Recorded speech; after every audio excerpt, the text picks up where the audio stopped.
I'm sorry, I had to use the swimsuit news lady as a thumbnail. It was either this or the Bunny Boy Newsman. Infectonator. Zombie games are its own genre, but you rarely play as a zombie horde. I think this is a missed opportunity. Plenty of great games have you playing as a lone or small group of survivors. Infectonator is unique in the sense that you get to play as the virus, kind of like Plague Inc. or that Pandemic Flash game. You're spreading from city to city and watching each one fall, while the virus grows visibly stronger. You don't fight this virus with ventilators and masks. You fight this one by having a cardio day and improving your aim. My ideal version of this game isn't one where you're infecting all humans in a modern society. I would personally like the world to have already collapsed, and we play as the zombies attacking the group of survivors that are left. But before that, Infectonator 1. Where's the world map? This doesn't seem right. There's no special zombies, and losing the game is dependent on running out of time. Difficulty is very strangely paced. All of the levels are easy until you hit a brick wall at level 13. This is very much a how far can you go arcade game. There was definitely more to the first game than this. Oh wait.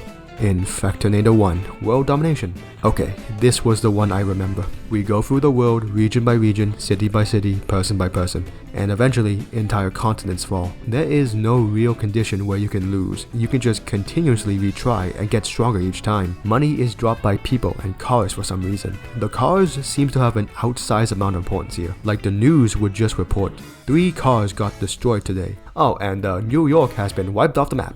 The best source of money isn't actually from the people you eat, but rather from the extra bonuses you get when you destroy a town. Upgrades are the only thing money can be spent on. 5 main stats: lifespan, speed, attack, defense, and infection chance. Speed and lifespan are the most important up to a certain threshold. Once your zombies are faster than the average human, you don't need to invest that much more into speed. Your zombies will initially just fall apart after like 3 seconds, but once you get them around the 10 to 12 second range, any extra lifespan past that point is just extra. Attack and defense are stats you don't invest into during the early game, since nobody is really fighting back. Once you get into the big cities though, everybody is gonna have guns, so these two become crucial. Infection chance is nice to have, but never too much of a priority. The same thing can be said about these stats across all the mainline games. The bottom row has the stronger stuff: magnets for convenience, grenades to pick off stragglers, extra virus shots per level, and extra virus pellets per shot. And the 2 most powerful upgrades: piercing through walls and piercing through people. I vastly underestimated these 2 when I was younger, and I never got why they were so expensive. Having these 2 active, you can consistently start a level with like 20 zombies instead of 5, which naturally makes it easier. The humans start with only civilians, but as you progress, more cops, soldiers, and agents will hit the field. Some civilian units will also have a lot of health and attack you with melee weapons, the hero units. Rambo is the first one you encounter, and his gimmick is just that his stats are really high, and that arguably makes him the hardest to fight. Defeating each hero type unlocks an elite zombie. Rambo falling gets you the tank. Very strong but can't infect anybody. Ronald McDonald turns into Zombie Ronald, which can poop out infected burgers. MJ falling gets you Thriller MJ. Zombie Colonel Sanders can spawn a lot of chickens. I'm not even sure if there's zombie chickens. Turning Spider-Man gets you Venom, which can shoot webs to slow people down. And Zombie Santa is just a fat guy with a lot of health. You do have to keep in mind, the elite zombies are still affected by a limited lifespan, and in the late game, the sheer amounts of agents present is a much bigger threat than any of the hero units. You only really have 3 zombie types besides the elite ones: guy, girl, and fat guy. There are many different types of human male sprites, but they all turn into a guy with a white shirt when infected. Likewise, there is... Actually, no, there's exactly 1 fat guy sprite and 1 female sprite. Every fat guy is just in a green shirt, and every woman in this world is blonde. Wait, is that why the reporter always lives? Is she the only brunette in this world? I remember the one joke people always made about this game was, wow, I want to stay where the reporter is staying, cause she always seems to live through the attack. Is the reason why she's living through all these attacks because she has extra protection on her for being a critically endangered species? Also, she gives random facts when you click on the news button. Okay, the game is fun. It looks kind of primitive compared to its future entries, rather generic pixelized humans versus the more stylized semi-chibis. I also never noticed the generic RPG Maker assets just scattered throughout the levels. Rock, tree, but this game sets the baseline for the rest of them. Very fun to take out the world city by city with your horde of zombies getting slightly stronger with each conquest. Its biggest weakness is that it looks and feels kind of repetitive. Two problems that were fairly improved upon in Infectonator 2. Toge, the company who made these games, fun fact, they're based in Indonesia. They realized that they got something kinda popular on their hands with the whole infecting the world thing and worked to try to build it into a franchise, which means that some of the games are closer to an app than a browser game. No knock, they're still pretty good. It's just that some aspects were clearly designed with a phone in mind. The baseline of the game is the same, but everything has been polished up a bit. They got their own art style. There are now multiple sprites for women instead of just Blondie. In exchange, fat humans just don't exist anymore.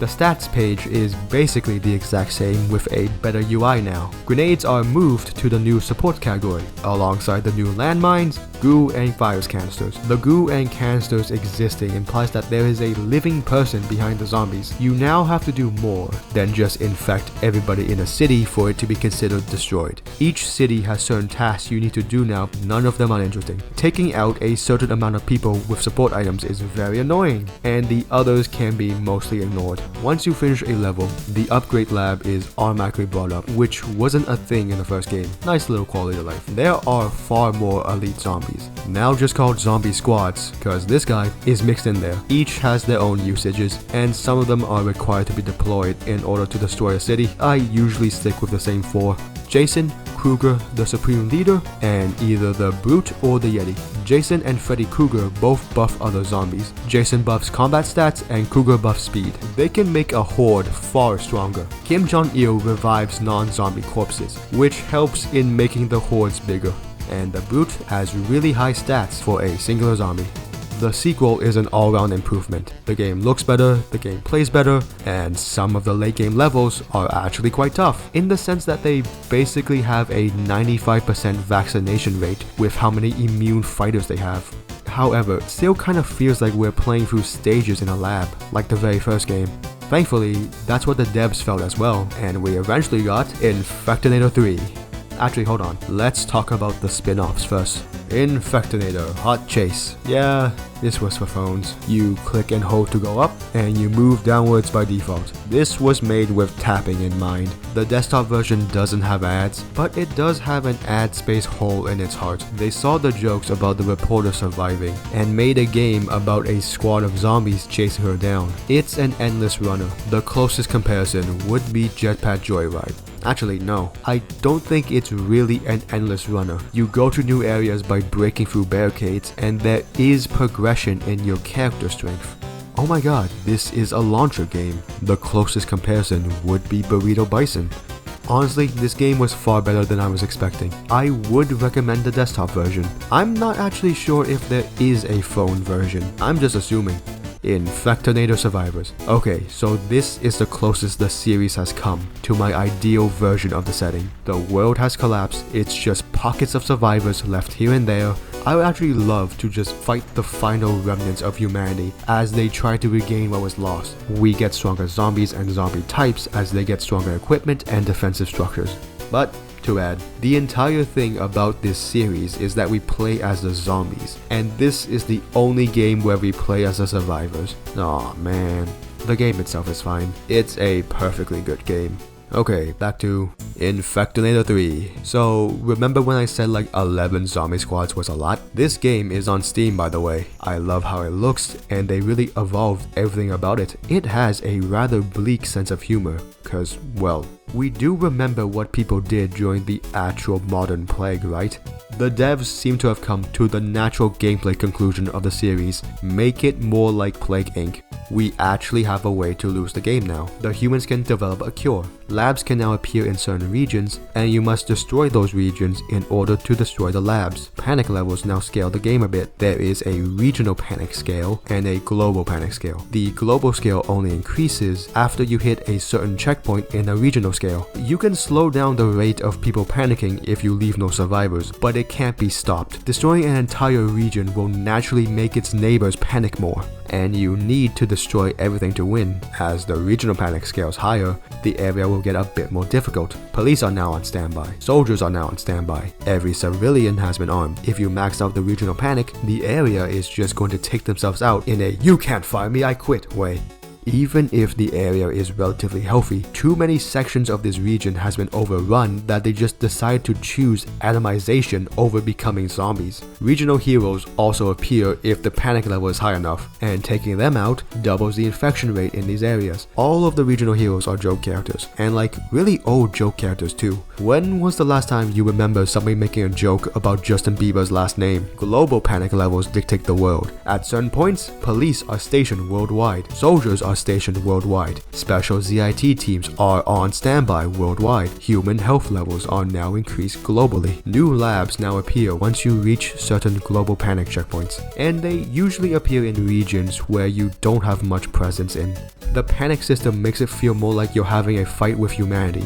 Destroying a region will make the infection levels of the adjacent regions increase, because of course the place overrun with zombies is gonna spill over to its neighbors. We have day cycles now. With every day that passes, you get zombies to spend on crafting and some DNA, while the humans get some cure progress. The upgrade system has been vastly expanded upon. New DNA can now be used for some stat upgrades or some mutations to unlock some special zombies. There are a lot of special zombies this time around. Crafting is a new thing. You don't have unlimited access to every special zombie. They are kind of a resource you have to spend, although everything does come back to the basic zombie. Do you want to use a brute zombie? You will need 3 basic zombies to craft that. You want a puker zombie? You're gonna need 1 hazmat zombie and 1 spitter zombie. How do you make those 2? Well, they each require 3 basic zombies. I don't have the will to individually explain every zombie. I'm just going to note that they are all just combinations of certain mutations. The golden zombies are elite units that are not a limited resource, so this kinda makes them my default. My main setup is Jason, Freddy Krueger, King Tut, and the 4th slot is whatever. Jason and Krueger for the buff suite, and King Tut cause he is strangely strong and has a good slowdown effect. I would like to mention that the best way to earn money now is just the challenges. Destroying a region doesn't even get you that much money anymore. The most annoying challenge by far, and something that kinda clashes against the limited resources of the zombie crafting system, are the challenges that require you to craft a certain amount of zombies. Now I don't feel like crafting or upgrading because one of these quests might just show up.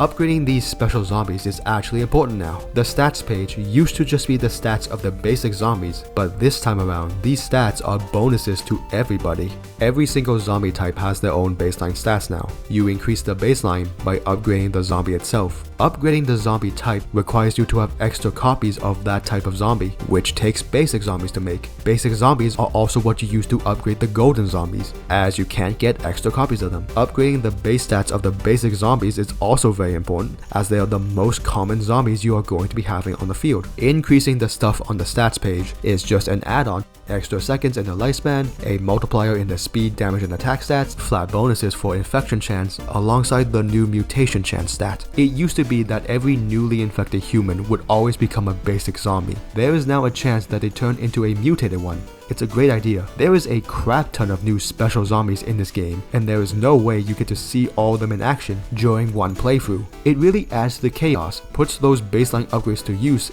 and feels very fitting. This game is much more polished all around, and you can actually lose now, but it is still relatively easy. Like, just look at what one shot can do here.